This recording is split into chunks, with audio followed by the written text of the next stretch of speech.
zajímavý, to jsem dlouho neviděl. Jak dělají ptáčkové hygienu. A další. Myslíš si, že to je vrabec? No jo, máš pravdu, z obloho. To je zajímavý, že nejdou tamhle do toho druhého, tam mají taky ještě jiný. Tady teče voda, to podívej, tamhle neteče. Možná, že studenější. Ano.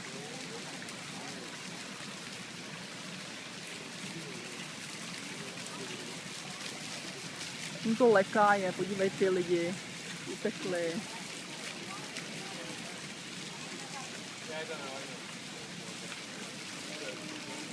Oni se bojí těch lidí. A mě zajímalo, kolik toho do toho zobáku nabere, jako kolik litrů, protože myslíš si, že mu to stačí, když si jenom takhle usrkne